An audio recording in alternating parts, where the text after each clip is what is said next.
Oh, just stopping to take a breather. We're in the Montana-Missouri River breaks, just north of Fort Peck.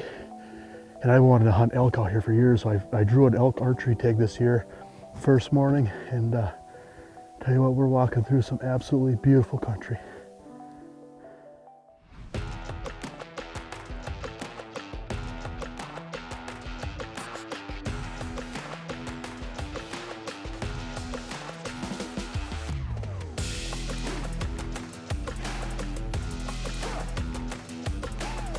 Kind of my favorite little lookout. Kind of a sweet spot. The area we went into the first morning, I had some recent history in there where I had been into some good elk in there, and we're definitely experiencing the peak of the rut in certain places here. I mean, there's a lot more bugling going on than we experienced on this particular hunt for these couple of days, and it wasn't that long ago I was in there, so I wanted to take Jason in there right away and see if we get back on some of those elk. It was pretty quiet in there. But I knew it was a safe bet to bring these guys in there because there's some pretty nice scenery in there, and just a good hike to really break us in for the first day.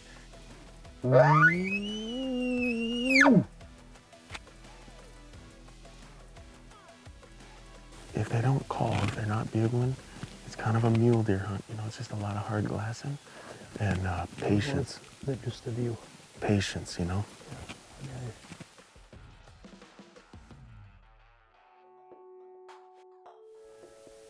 What a beautiful place.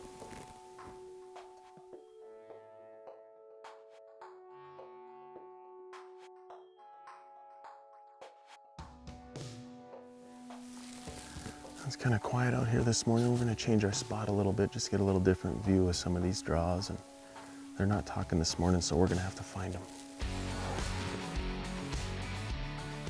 You know, I've hunted with Taylor in the past, and I think with Taylor and I, when we get together, I don't think either of us would hesitate to bite off more than we can chew, in the sense that if we got to walk in a long ways, if it's rough terrain, whatever, you know, sign us up. You know, we just don't care. We'll worry about the consequences later. But first morning, we get in this really rugged, beautiful area where, you know, it took us quite a while to hike in there, and Taylor had been seeing some elk in there, but talk about just a beautiful, rugged, rough place. But what made that walk worthwhile is running into two massive bighorn sheep. I mean, just beautiful animals, and to see animals like that in the wild, you know, and to see that caliber of sheep, I mean, these are big rams. In, you know, a bighorn sheep like that is one of the most coveted big game species in North America. And they do have special draw tags out here, but definitely a highlight of the morning.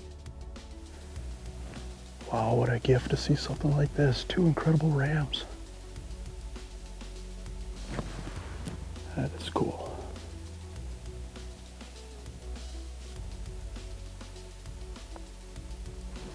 Something like that makes the whole trip. Yeah, there's a lot of sheep in this unit. It's kind of a cool little fringe benefit of hunting in country like this. You get to see creatures like this that you don't see very often. These two are definitely good rams to see, though. You can see a lot of sheep that aren't this big. This is definitely something to sit and soak in a little bit, you know? I mean, this is really, really cool. I don't think you could ever get used to seeing that. I mean, those rams, you know, that's like seeing a 340, 350 inch bull elk, you know. I mean, these are big, nice rams. I bet you that one on the left's gotta be 170 plus. God, I was hoping to see a sheep. That'd be so cool.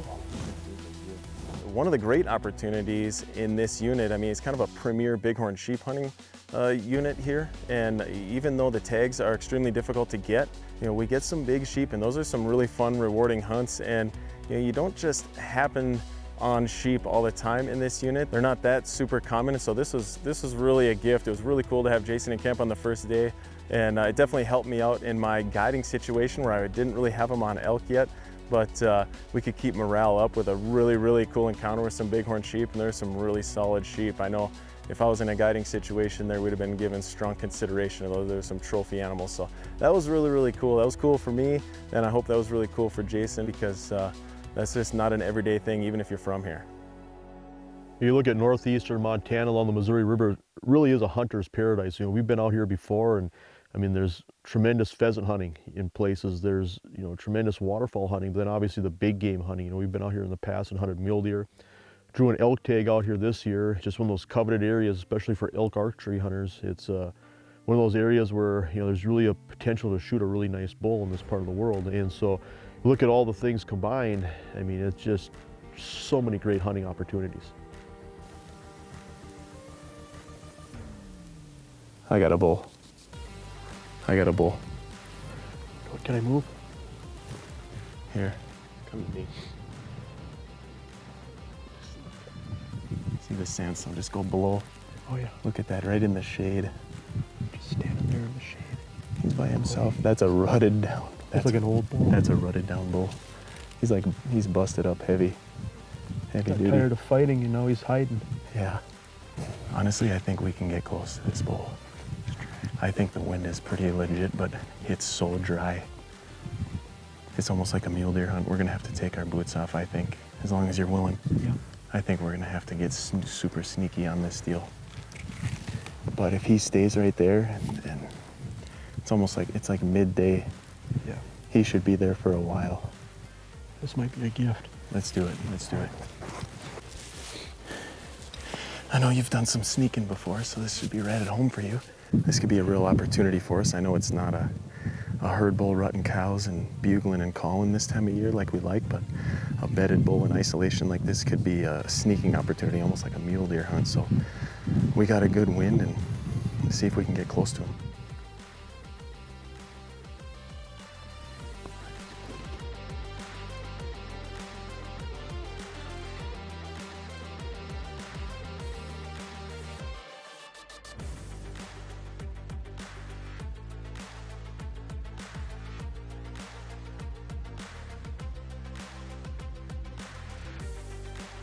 All range as we get in there, but you will be able to see his butt and potentially his antlers, hopefully before, he sees us.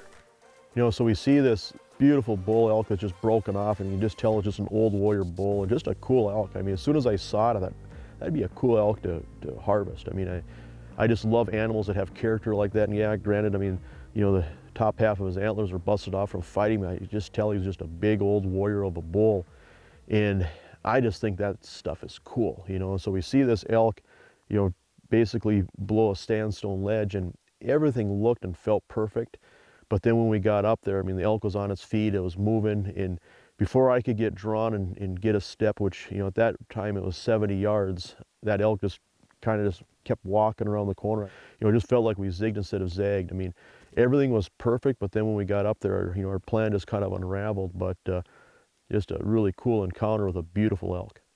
The story of this year is definitely the drought and how that's affecting the elk. These bulls didn't have a lot of fat reserves, they didn't have good nutrition this year, and so we're seeing some really mature bulls that are really succumbing to the rigors of the rut early this year. I mean, it's early October and there's still a lot of rut left to be had, but we've got some really mature bulls that must have maybe just gone a little bit too hard too fast, and this bull looked just like that.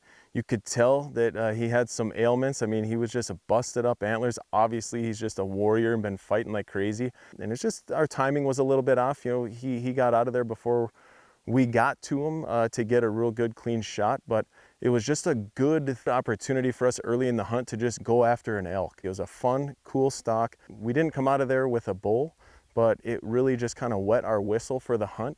And we definitely learned a little bit that there was a pattern kind of evolving right now, that these older bulls are definitely willing to isolate themselves and bed during the day away from the cows. And so we definitely started keeping our eyes open for that.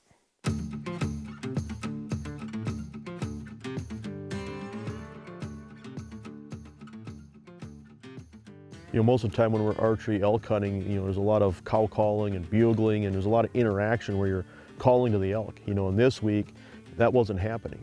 And it almost began to feel more like mule deer hunting where, we were spot and stalk. And the whole key of spot and stalk, obviously, is you want to see the animal before they ever see you, and then try to figure out if that animal's in a situation or position where you can get in on it. And to stalk an elk, and to just get as close as you can, it's just exhilarating. I mean, some of the funnest bow hunting I've ever done, some of the funnest elk hunting I've ever done. I mean, boy, what a challenge, and what I can't begin to describe how much fun it is to sneak up on a bull elk. Well, Taylor spotted a bull. Goodness, that's probably what, a couple miles? Mile and a half? He has a ways out there.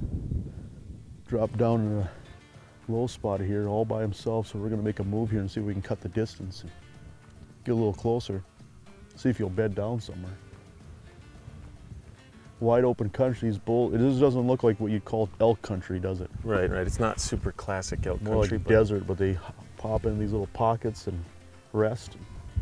It's quiet, they're left alone. Yep.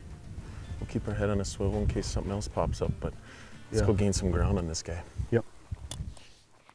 So based on our yesterday's hunt, seeing that isolated old rutted down bull, definitely got back in a similar area there. And I know that there's a lot of elk in that area. There's a lot of elk working timber in that area. It's not a ton of elk situation. It's more of a quality, not a quantity thing. And we saw one bull, but it was the kind of bull that we were looking for. It's a really good, mature bull.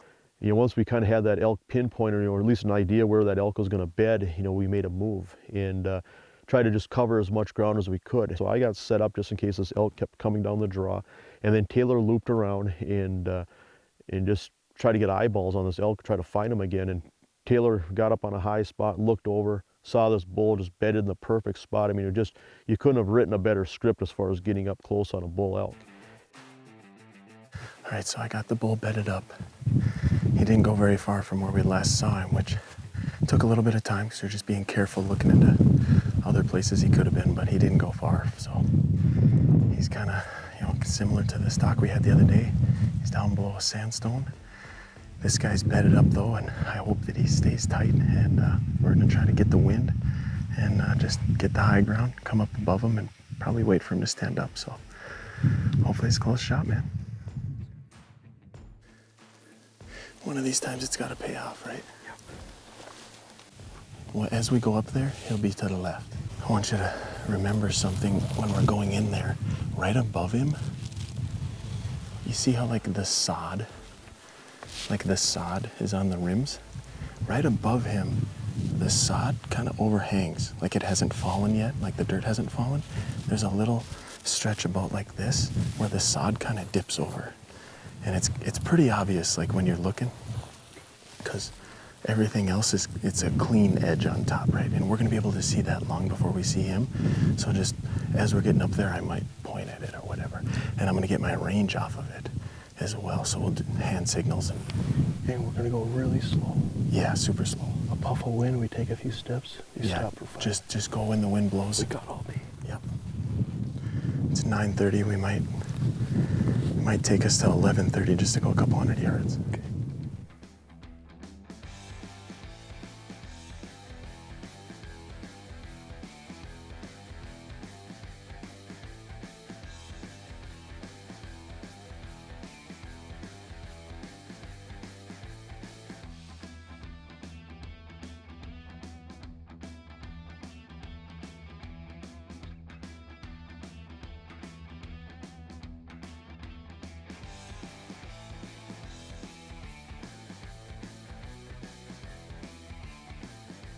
Oh, that was cool. Oh, that was such a cool experience. Disappointing, but cool. So we got right up at about 45 yards, which I feel really comfortable with that shot with an elk. And the whole key is, that elk stands up and you got to be drawn and ready to shoot. I mean, they're not going to give you much chance because, we're silhouetted up, up above. And we waited and waited and waited. And we were hoping that elk would just stand up to reposition, but it never did. And finally that elk kind of turned up and cocked its head and looked at our direction, and that elk stood up and just bolted, and you think you're just so close, and never even got a shot. It was really cool to get that close. I mean, it was just, made our whole morning. Right here's where he's bedding. Yeah. Sometimes I like to just crawl down in there after that, and just kind of see what he saw, kind of thing. It might help you for next time, but also it's just kind of fun to kind of be in there, be where they are, check it out. But yeah, that's a tiny little spot. He just would have stood for 2 seconds after he got up, But talk about a king in his castle, how the shade, wind blowing through here. Nice place to cool off. Oh yeah. Yeah, that was like this close, man. You know, that was a really, really fun stalk. Again, early on in the hunt, it's just fun to get into some animals and take advantage of whatever opportunities are given to you, you know, even if it's not a bunch of screaming bulls coming off the cows.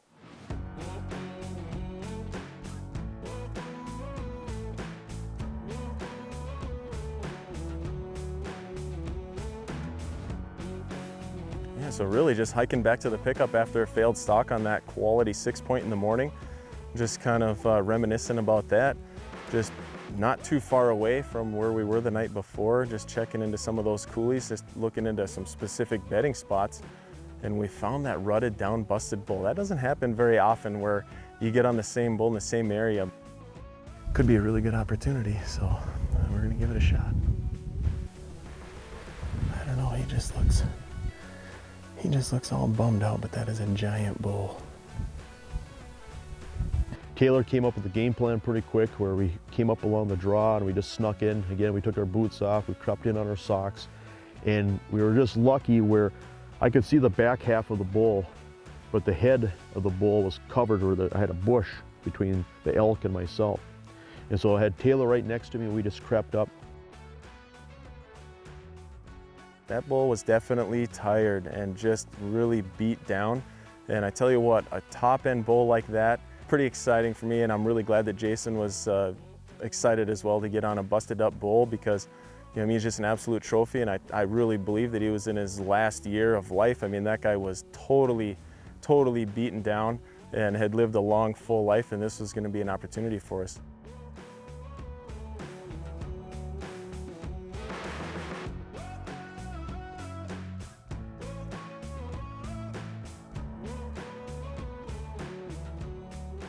I remember Taylor ranged him like 43 yards. I go, well, I can maybe get closer, but this is a pretty good shot here, right here. You know, obviously the closer you get, the more they can go wrong. And so, you know, once, you know, we were in, you know, within 45 yards, you know, and we had a perfectly broadside as well, realized that that elk was kind of looking our direction, and probably couldn't really quite figure out what we were because there was a bush in the way.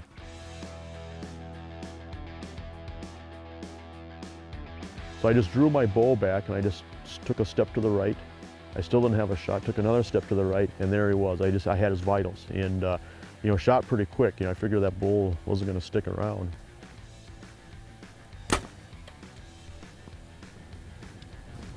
Looked like a good hit. Get another arrow in. Get another arrow in. Okay. Oh, he's gonna go down right there.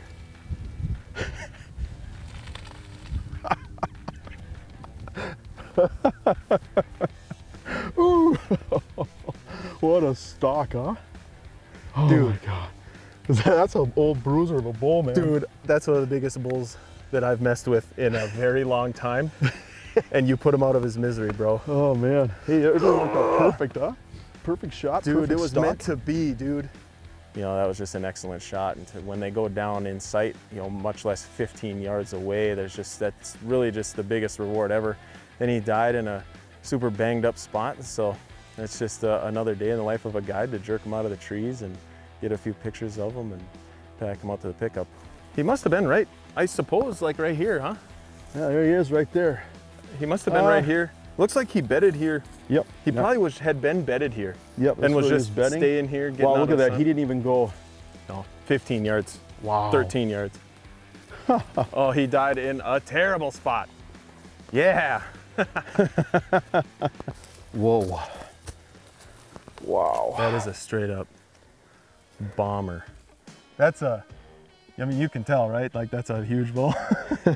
I love this, man. Holy cow. Oh. Well, we got her out of the brush. Look at that. Just an old warrior. Think of the fights this thing was in. That's a big bull. Mud from front to back. Boy, he took that rut hard. I mean, look at the condition of him. He's an absolute mega giant.